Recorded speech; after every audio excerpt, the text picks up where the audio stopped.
All right, but if you guys can, please do me a favor, open up your cameras. It helps me not to feel like I'm talking to myself.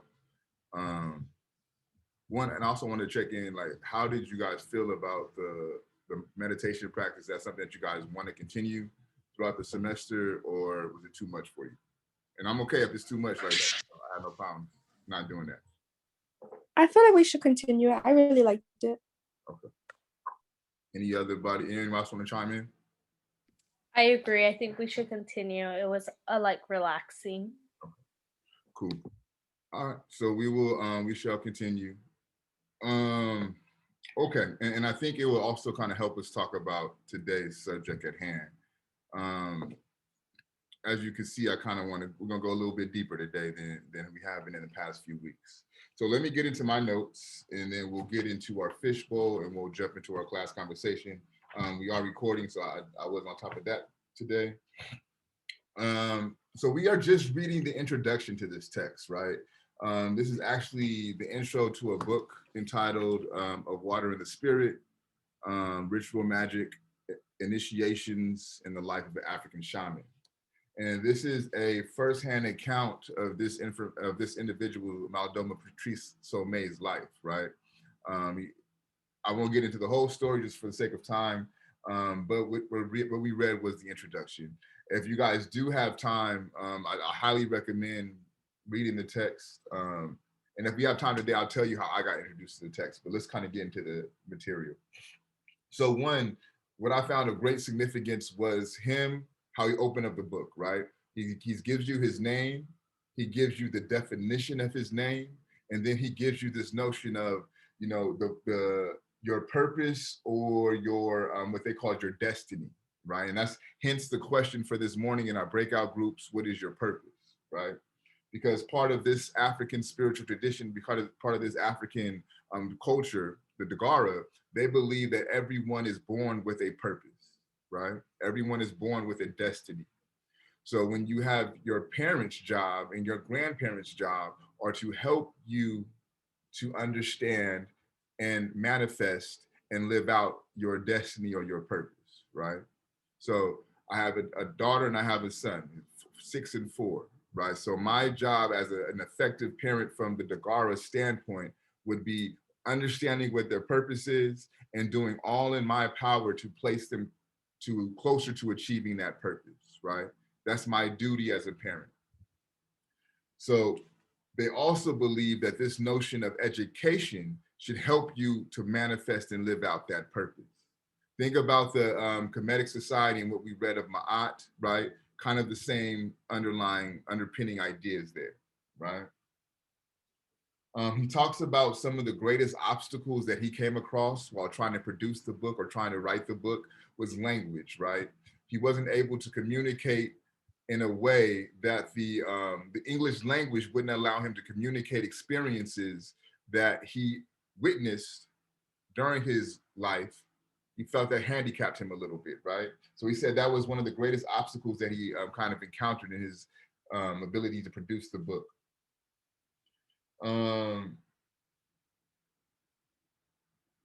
And we'll get into this notion of the limitations of English in our next week's reading. But be mindful of that and keep that in the back of your mind, right? The limitations of colonial languages. This notion of how the Dagara people view old people and how they view young people and the connection that they share. He articulates that, right? And really, when you think about this connection, when you think about the reverence that they have for the elders and the reverence that they have for the youth, this stems from their respect for the ancestors, right? And their belief system, the babies and the elders are closest tied to the ancestors. Why do you think that is? Why are the babies and the elders the closest tied to the ancestors?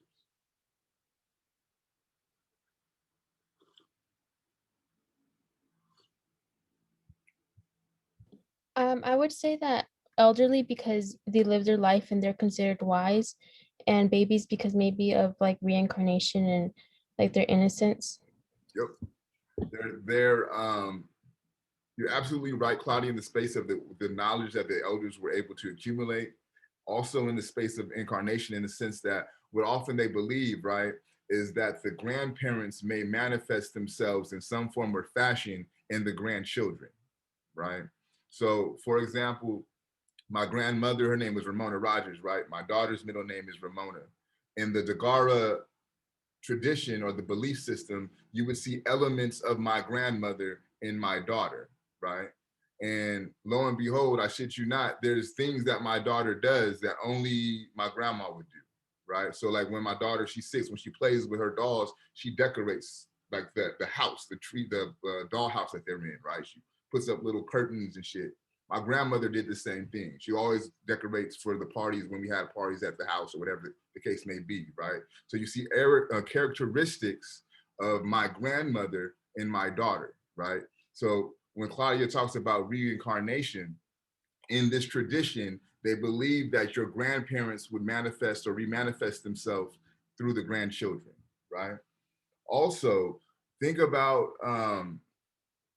you become an ancestor when you transition, excuse me, from your physical body, right? Or what they call in the Western world, die, right? That's what would place you along the lines of becoming an ancestor, right? So the elders, by and large, are closer to that process than people who are middle-aged. And children are just coming out of the birth canal, right? They're, sorry, not children, but babies, right? Are just coming out of the afterlife or that afterworld. So that's why another reason why they're closest to the ancestors, which is why the Dagara Society placed great emphasis on babies and the elders, right?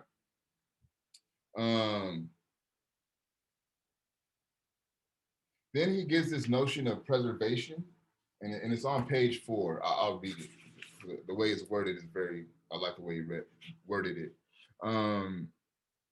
Okay, it seems, so page 4, top of the page, like the first full sentence, it seems obvious to me that as soon as one culture begins to talk about preservation, it means that it has already turned the other culture into an endangered species. So what he's talking about, let me read the whole passage so you have the whole understanding. Okay, so I'm starting at the beginning of page 3 at the very bottom. But while the West is engaged in a great debate about what is meant to preserve culture, the indigenous world, and think about how he's using indigenous in this context, right? The people from the land, from the natives of the land, right? And he's talking about indigenous African people in this context, and really throughout the world, right? So that could include indigenous people to this land. The indigenous world is aware that it has already lost the battle. So he's talking about a battle on, so he's claiming that the West is talking in a debate about preserving indigenous cultures, right? So how can we preserve elements of native culture? How can we preserve native elements of native indigenous African culture? How can we preserve elements of native Asian indigenous culture, right? This is the debate that's going on in the West. But he says that the indigenous world, they already know that they lost the battle. Because if you're talking about how you're going to preserve my culture, I no longer have control over my culture, right? And I don't know if you guys are paying attention, but there's conversation now in a lot of the museums throughout Europe about African cultures being able to get their artifacts back. Certain ethnic groups, by and large in Nigeria and in South Africa and other parts of Africa, are requesting to have their artifacts back from the European museums who, when they conquered them, pillaged their artifacts and stored them in the museums, right? So this is what Somé is talking about. This debate about culture and who could preserve another person's culture indicates that that person's culture, who it is, they already lost that battle, right? We don't own our culture anymore. It seems obvious to me, here's the point, as soon as one begins to talk about preservation, as soon as one culture begins to talk about preservation, it means that it has already turned the other culture into an endangered species, right? So he's laying out this reason behind the purpose of his name, right? His name is to befriend strangers, right? And his story is how he was stolen from his African tribe and took into a French missionary school and had to learn the white man's language, the white man's culture, the white man's education, et cetera, right? But he understands that that's part of his purpose. So within that is this conversation of culture and who has the right to preserve whose culture. But he understands that his indigenous culture at that point is lost, right? But this all goes into the larger idea about his purpose, okay? So we have to keep that in the back of our minds. Another thing that stood out to me was the talesman, right? So part of his purpose was to go into the white man's university and learn their schooling, right? And he talks about how hard it was to get into the universities, very competitive, right? And you either came from royalty, so you're able to pass that opportunity down to your children, or you had enough money so you could bribe your way into the schools, right? And if you didn't have those two resources, you likely weren't getting into the university. But he said through the wisdom and the spiritual practices of his elders, he was able to make his way into the university, right? And then he says once he got into the university, he didn't really study hard. He just kind of went to his exams. He didn't go to class a lot, right? He went to the exams and he read the answers on his professor's face, right? And he says it's with the help of his talesman, right? So this is a spiritual technology that his elders have provided him to help him navigate the life to fulfill his purpose, right? So to me, the use of his talesman becomes important. Then he makes this claim, I believe it's on page 7. Let me go, yeah, on page 7. And let me read the claim and then I'll share my thoughts about the claim. So page 7, first full paragraph, it starts here, I believe here in the West. Yeah, here in the West, I have a great deal of time for spiritual contemplation and study, and much more time to share things of the spirit with others. If I were still living in my village in Africa, nearly every spare moment will be taken up with scratching a living from the exhausted soil that is all colonialism has left us. Okay, so let's unpack this and then I'll share with you my thoughts, right? So we know that he now has traveled to the United States as an adult. He lives, I believe, he lives in Oakland. Yeah, I don't know if you guys picked that up in the introduction, but he's currently residing in Oakland. And we know that he's traveling back and forth from Africa to the United States, giving lectures and what have you, right? And he lets us know that when he's in the United States, he has more time for spiritual contemplation and he has more time for study, right? Because if he were to be in Africa, he would have to spend his time tilling the soil, as he calls it, right? Or working on the land, right? I want to kind of push back on his initial claim that here in the West, he has time for spiritual contemplation and study. I don't know about y'all, but the average American is working at least 40 hours a week, right? That's just what your full-time work week is. Some people work more than that. Some people have 2 jobs. Some people have multiple jobs, right? I know a lot of y'all work mad work hours along with being a student, right? So I don't know how much time you guys have for spiritual contemplation, barely the time that you guys have for study, right? One of the ways that this country is designed is to limit your ability to spiritually contemplate and study. The only way that you would study really is in school. So it limits your ability to study, and 2, it limits your desire to study, right? How many of y'all, and tell the truth, if y'all was not in university, would y'all be studying anything? Nah, right? That's not, Dwayne said maybe, okay. By and large, people don't do that, right? So we have to think about this claim and think about who Malidoma Patrice Somé is and his ability to make that claim, right? So this is based on, 1, his economic situation, right? He has enough financial resources that allow him the time to spiritually contemplate and to study, right? And that economic situation is afforded by his profession. He's a professor, right? So the title of the detail of his profession is for him to study, right? So for him to be an effective professor, he has to study. So I don't think we can conflate the idea that because he has more time to study in the West than he does in Africa, that America affords one more leisure, right? Or more time to do these things. And I'm not taking away from the fact that there's hard work to do in Africa, no doubt, right? But as a reader, you have to be critical in what you're reading, right?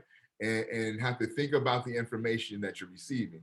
So think about your fourth component of your journal, right? You have question for understanding, question for critique, right? So the way that I thought about this passage from a standpoint of a question of critique, right? So I'm gonna phrase everything I just said in a form of a question. Could it be that Some's ability to study and do spiritual contemplation be afforded to his position as a professor, right? His profession and his economic stability, right? So that's the question that I would ask to critique Some's claim on page 7. Does everybody understand with that example what I mean by a question for critique? Right? So I don't necessarily agree with this notion that you have more time for spiritual contemplation and study in America, right? I disagree with that claim. So I pose the question to express my critique. So my disagreement is another way of me saying my critique, right? So I'm phrasing my critique or my disagreement in a form of a question. So could it be that Malidoma Patrice Some's ability to have spiritual contemplation and study in the West juxtaposed to Africa be because of his profession, him being a professor, and his financial stability, right? So that's me framing my critique in a form of a question. So that's one of the examples that I'm talking about on your journal entry for your fourth component, okay? Is there any questions about that? And anybody does that not seem clear for? Okay, so I do want you guys to start thinking about ways to pose questions and making them critiques through your questions in your journals. So also on page 8 and 9, right? And I'm kind of merge these 2 points together. So on page 8, first full paragraph, and then on page 9, first full paragraph, he says that the Daguerre people, they don't have a word for the supernatural, right? They really don't have that concept. And that's because things of the supernatural are kind of commonplace to them, right? And as you go on to read the book, he gives you vast, very detailed examples of how the supernatural are normal in the Daguerre society. But then within this introduction, he gives us the example of Star Trek, right? And him trying to explain to his elders that this depiction of Star Trek is what the Americans make up and what they call sci-fi, right? But to his elders, that doesn't make sense, this notion of sci-fi, because even characters like Spock are real life entities within their society, right? So the conflation in the Daguerre society between what we would term the supernatural and what they would call the natural, right? That's something that I was attentive to. And then he talks about the restlessness that traps the modern individual in the West, right? To me, that was something that was very powerful. And he says that restlessness is due to a dysfunctional relationship with their ancestors, right? So think about how I talked about the importance of the babies and the elders, because they're closest tied to the ancestors, right? So he's saying that in the Western world, those who have this restlessness inside them is due to their dysfunctional relationship with their ancestors, right? This is another claim that Some makes that I was attentive to. I'm gonna read this last passage, then we'll jump into Fishbowl. And this is the last paragraph on page 13. This is how he closes out the introduction. Alienation is one of the many faces of modernity. Who does not know or who has not heard of this term modernity? Me. Okay, so think of modernity in the sense of when Europe conquered the world, right? That's a way to think of modernity. So if you know world history, right, Europe was in what they call the Dark Ages. When you think about like the caveman and the ice ages and things of that nature, there's a point where they were able to come out of these dark ages and they started producing philosophy, they started producing art, and all of these things, right? That is what they consider the start of modernity. And if we are to look at it from a larger context, when you talk about how we started this class and we talked about the ancient African civilizations, we talked about Kemet, you mentioned briefly Nubia, right? So when these societies were taking place, that was all prior to modernity, or what you may call A-N-T-E, anti-modernity, prior to modernity, right? So modernity, a way to understand that is when essentially Europeans came and became at the world power, right? So May is saying alienation is one of the many faces of modernity. The cure is communication and community, right? So this is how you cure this alienation.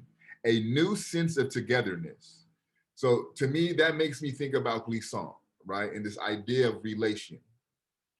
This is how you deal with this alienation that modernity has produced, with communication and community, or what you would call relation, right? A new sense of togetherness. Think about last week's lecture on this idea of Creole, right? All these things coming together to produce a new flavor called, right? Or a new language called Creole. Think about gumbo, we talked about last week, right? All the ingredients coming together to make a new flavor called gumbo.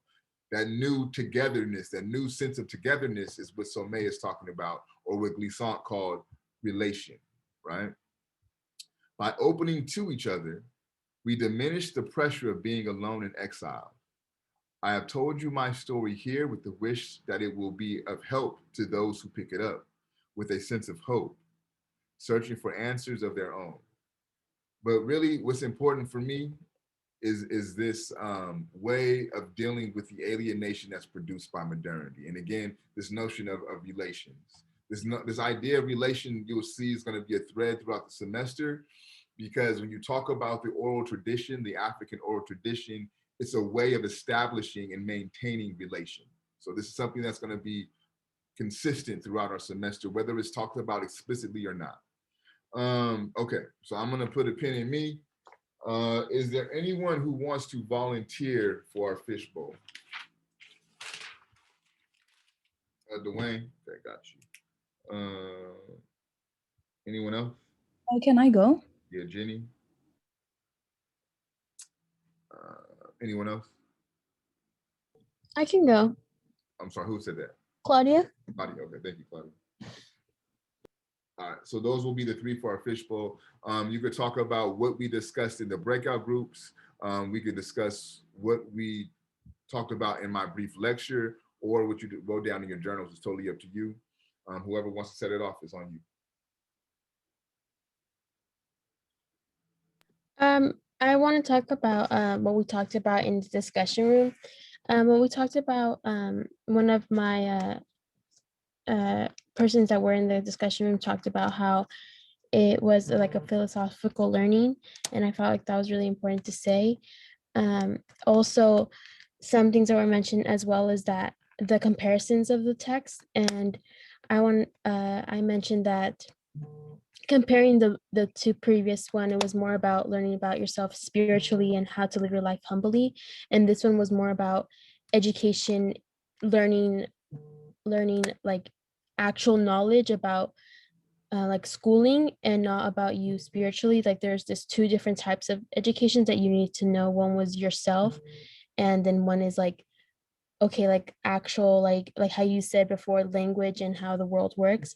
And another thing I wanted to mention is that it was it was a kind of a comparison to our purpose today of how we view ourselves and how they viewed yourselves in this culture, is that back in this culture is seen that they view themselves spiritually, and their main goal in life is to find and to like find a path and like be okay and like follow their culture in a spiritual way. But in this time, is more of a general speaking, but living in America, we mainly focus on being successful or making money. So like we are taught from young, you have to go to school, you have to get a good job, get a good career, get paid. um we're just mostly money based. We're just drawn on what can give us the best paycheck, and we kind of like zone out what did that actually mean, because earning money is pretty hard, and earning money humbly is harder. So like most of the time these big businesses don't earn their money how we are taught to earn our money. And that kind of gives the whole point of that takes away completely of what we're learning right now, because um you're their teaching is pretty much seeing how to be a good person and how to like live your life, and do not compare yourself to someone or do not brag that you are above or below someone. And then comparing to like the lifestyle here is just more focus on yourself and make sure you're okay before others are okay. Very good point, Claudia. Nick?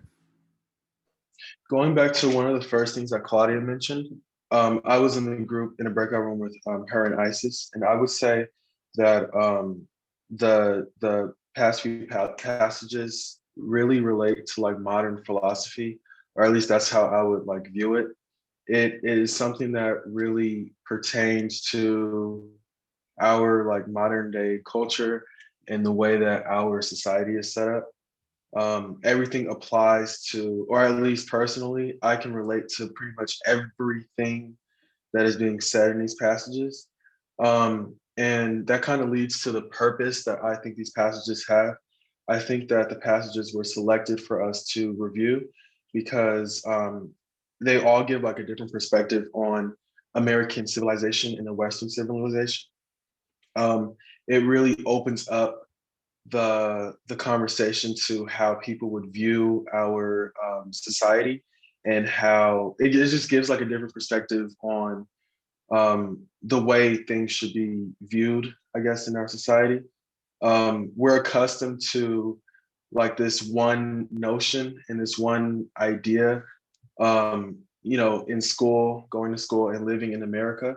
And all of these passages are come from people that have either lived in both like societies, lived in multiple societies in the world, or people who have like a different outlook on American society. And I think that that's so powerful because there are so many things that I'm learning from these passages that I've just never thought about before, and it's because I've just been accustomed to the American way of thinking. I would also say that the one quote that I wrote down from the Sum of Water and Spirit passage is the one that you mentioned. It seems obvious to me that as soon as one culture begins to talk about preservation, it means that it has already turned another culture into an endangered species.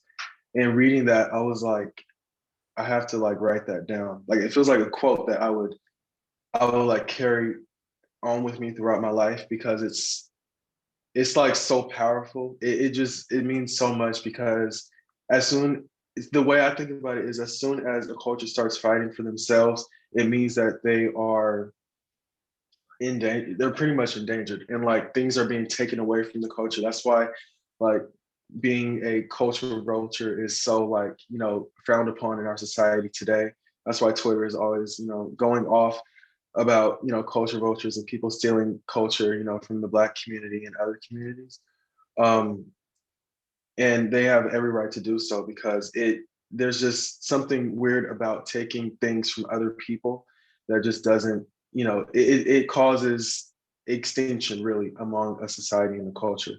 So that was super powerful for me in the passage. And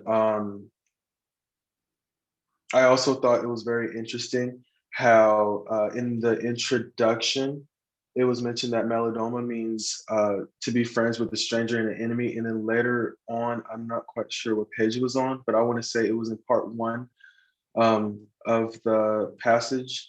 that it was mentioned that Malidoma was choosing to live amongst his ancestors in the white world because he was put on this earth to be friends with the stranger and the enemy.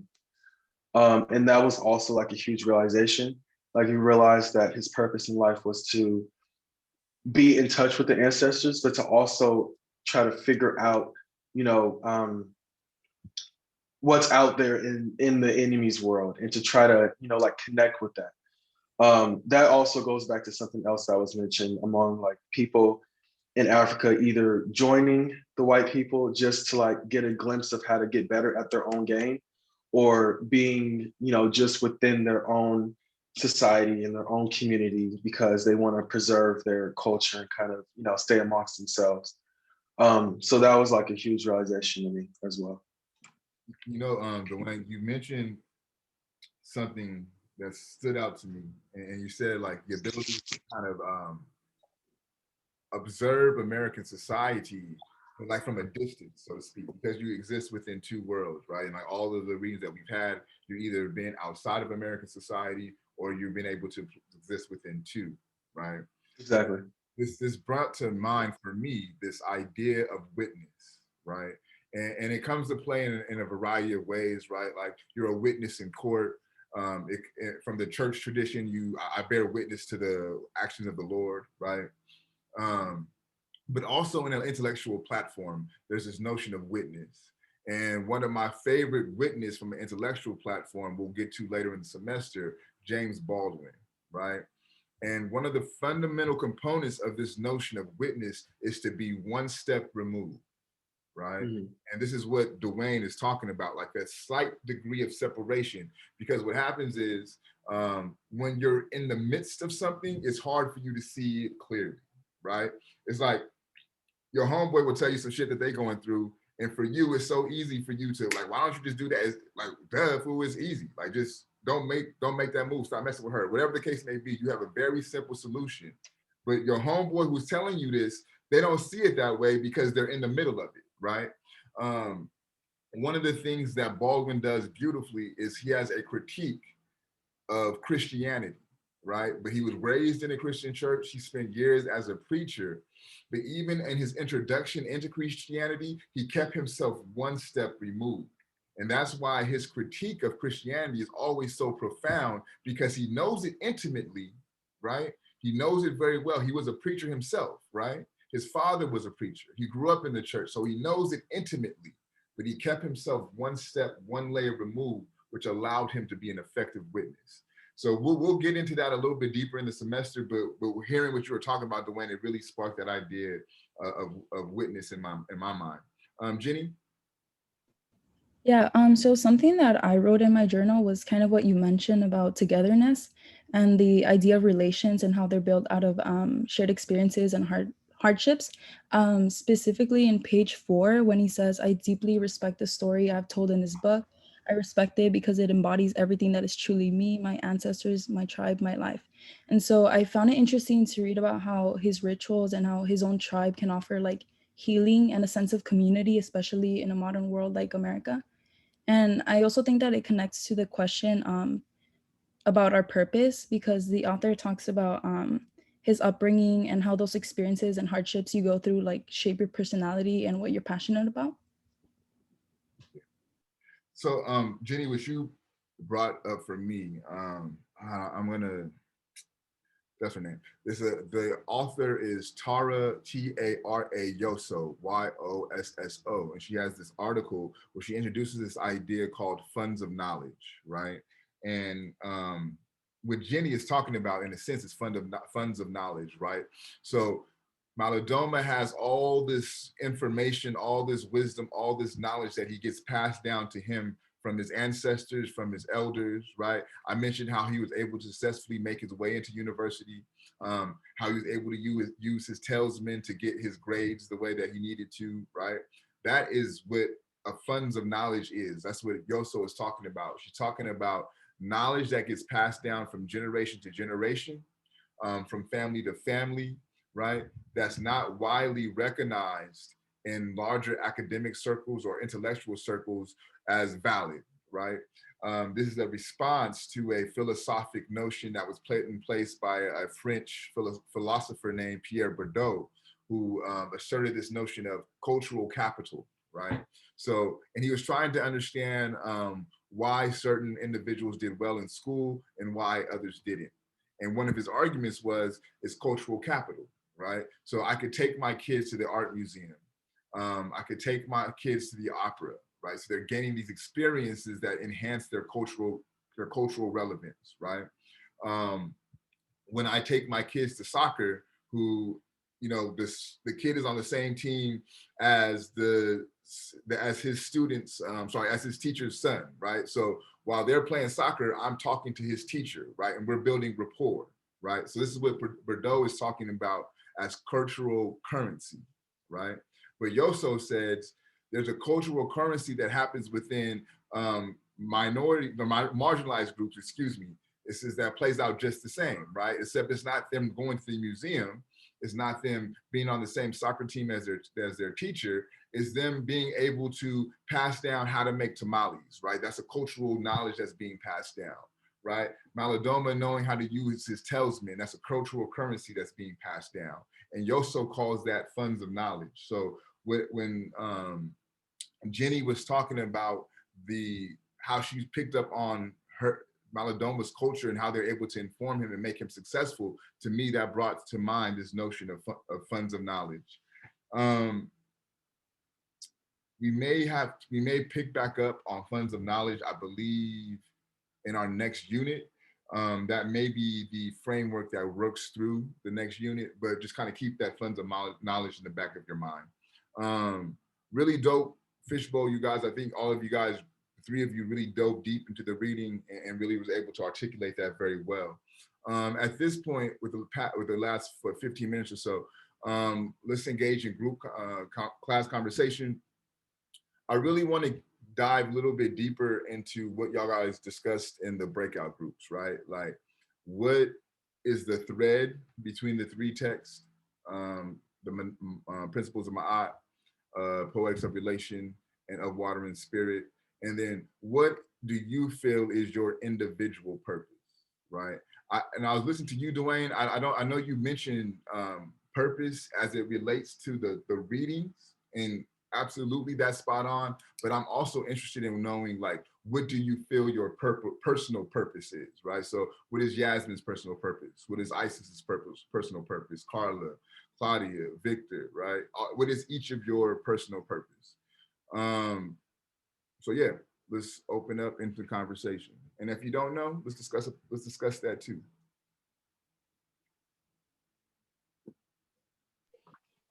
Can I go? Please. So what I said in my chat, how they connect was religion, because I felt like somehow all the texts like they all reminded me of religion. Yeah. And I think in a way. And then for the no, go ahead. I'm sorry, I thought you stopped speaking. Go ahead. no, I was just gonna say my purpose. And I think my purpose, like many, is just to become successful in the world and get a job which I enjoy. And that's what, like they were saying previously, that's what that's what we're taught when growing up, to become successful. Okay, so we let's do this. So to address your first statement, you're absolutely right. I'm sorry, Yasmin.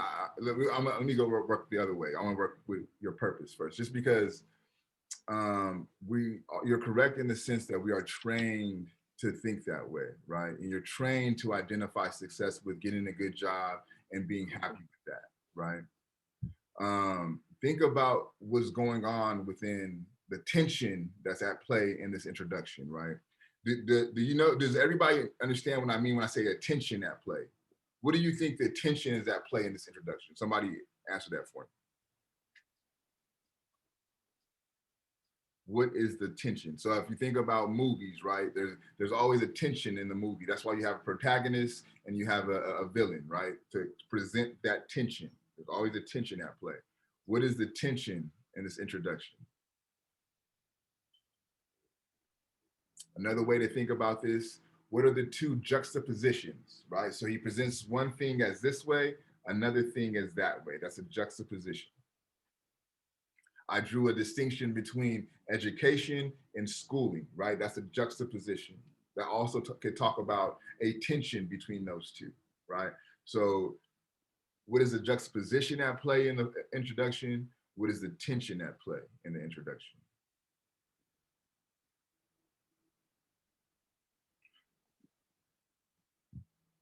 Yasmin, what did you write in your journal? Go ahead, Victor, go ahead.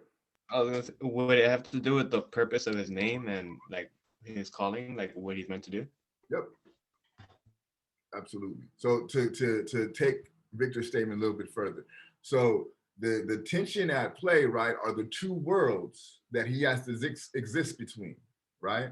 His native African world and this new world of the enemy that he is forced to befriend, right? That's the tension at play. That's the juxtapositions that he draws is between his African world that he's from and the European world that he's forced to go in and navigate, right? That's the tension at play. So when we talk about his purpose, right? His purpose wasn't to get a good job, right? His purpose was to learn this new world, right? But then also communicate to this new world, the world that he comes from. That's why this book was made, right? This book was Malidoma fulfilling his purpose, right? So it had nothing to do with him getting a job. So how Malidoma would define success is by his ability to fulfill his purpose. It's not about the job that he got. It's not about the money that he made, right? So I want you to start thinking about your purpose a little bit different, right? Because, and not to say you're wrong, Yasmin, you're doing what you're trained to do, right? You're identifying success in the way that you're trained to identify success, right? But what I'm trying to get us to do is to start to thinking about it in a totally different direction.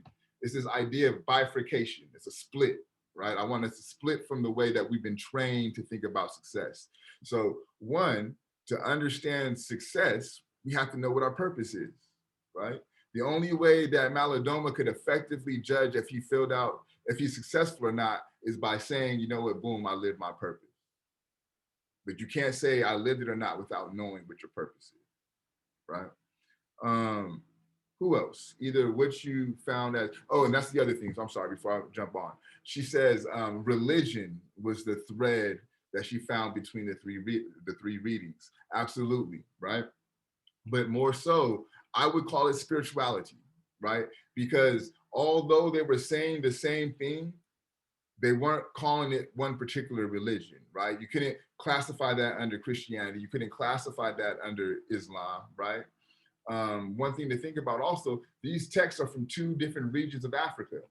We talk about Kemet, that's on the east coast of Africa. Burkina Faso, where Malidoma is from, that's on the west coast of Africa, right? So these are two various different regions. So one would assume, right, if you were to put a religious context on them, there will be slight variations to them. But they're saying the exact same thing in two separate locations, right? This talks about a spiritual divinity, right? And really, these traditions, they predate religion, you know, by centuries, right? We talked about the oldest book in the world that goes back at least 2,500 years before Christianity or the birth of Christ, right? So she's right in her assessment of, you know, it's the spiritual undertone that underpins all of the articles or all of the readings, but these are so much deeper than religion. Who else wants to share?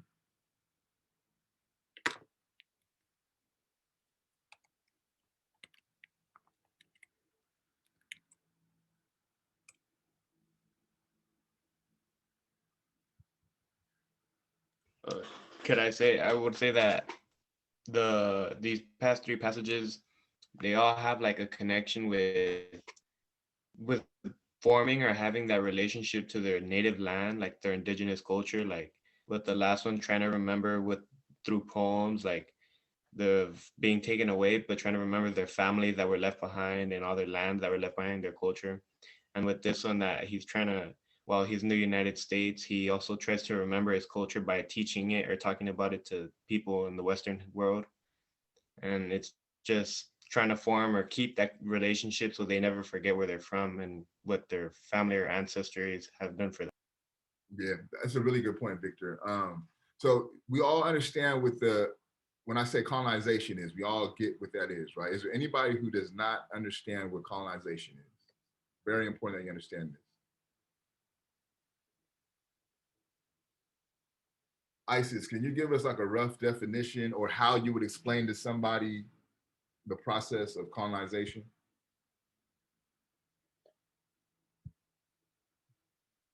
Yeah, can you give me 1 second?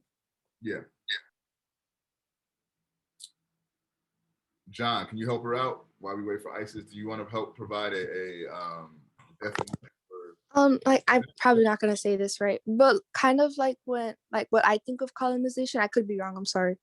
I feel like colonization is when like another country or yeah, like another country tries to take control and terrorize another one and make it its own, like changes traditions, its religion, kind of everything. That's what I think it means. Absolutely right. That's exactly how colonization works, right? So what Victor is talking about, right, is the decolonization in each of these readings, right? So May is trying to stay tied to his indigenous African culture and traditions, right? Glissant talks about the abyss of losing all that you forgot from your past life, right? Losing all the stuff, that culture that you forgot before you got snatched up on that boat, right? So the thread that Victor is drawing is this notion of decoloniality, right? Decolonizing the way you think about things, decolonizing the way that you, the language that you use, right? Creolization. So next week's reading, we're going to get into that a lot more. Victor, did you want to add anything about your purpose? No, I couldn't think of I couldn't think of anything. We'll have one more and we'll call it a day. Either the thread you saw between the three readings or what you feel your purpose is.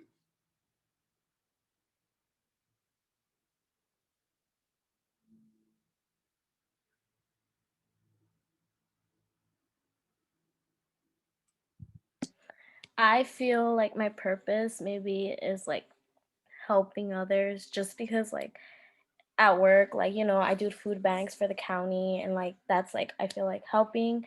I also do like volunteer hours with like the homeless and stuff to give out food, and I have always wanted to help out people and stuff like that. And that's why like my main purpose is or like my goal is to become a social worker so I can help the kids in need. Since my parents used to own a store, like a small business, I saw how people would struggle with money or like just to have food on their like in their plates. So I would help them out by like, you know, sometimes giving them free things or like just, you know, providing them with a little bit of money. But like, yeah, it's always been like that. So I feel like that's my purpose, maybe helping people out. So thank you. Yeah, go ahead, John. Thank you, Carla. Can you hear me? Yeah. Oh, well, like she just said, kind of basically what she said. Like, I feel like my purpose is to help people, mainly kids, because like I'm really good with kids. Like I used to volunteer at every school that I used to go to, like my middle school and elementary. So like I really like learned how to like cope with kids and be able to help them out. Because I know like growing up, like in my situation, like specifically, like in my neighborhood, like, you know, we don't get a lot of help, like not a lot of people not like on our side, mainly like the system, like that's how I feel. So like I just feel like I'm just supposed to come back and help as much as I can. Yeah. So thank both of you for being open, honest, and vulnerable. And this is what I'll say to that, right? And for people who feel like you don't know what your purpose is, I think the way that Carla and John articulated their purpose is perfect, right?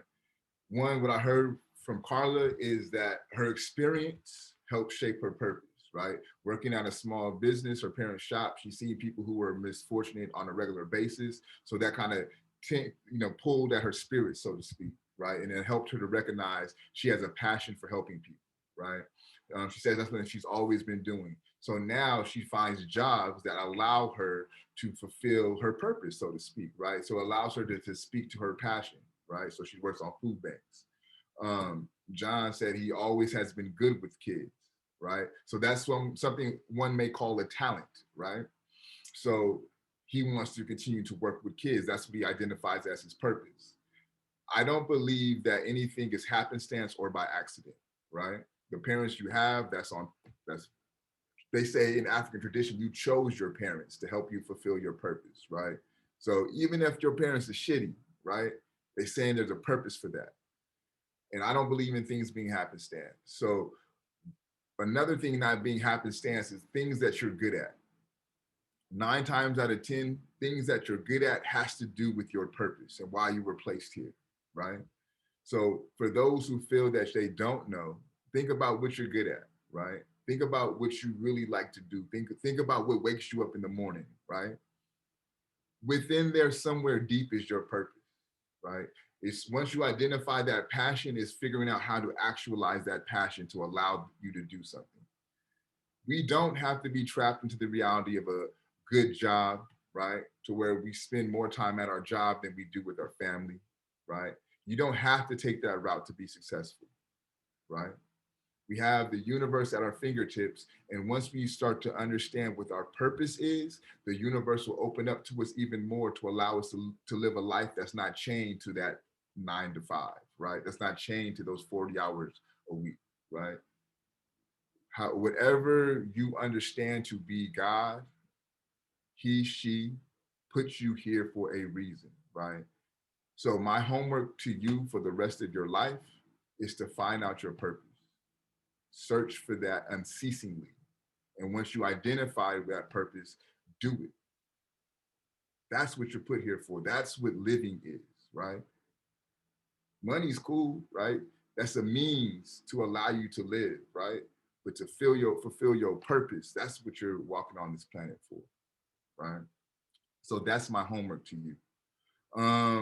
I know we went a little overboard. If you guys allow me a little, like a minute more, I just want to show you what our reading is for next week. And then we'll call it a day. So bear with me 1 second. If you guys have any comments or questions, feel free to shout them out. Everybody's good. Also, there will be an extra credit opportunity on Thursday at 5:30. I'll be doing another guest lecture at Antioch University. This will be a conversation on the Harlem Renaissance. Soon as I get the login information, I'll make that available to you guys via email as well as the Google Classroom site. But your reading for next week is Ngugi, Decolonizing the Mind.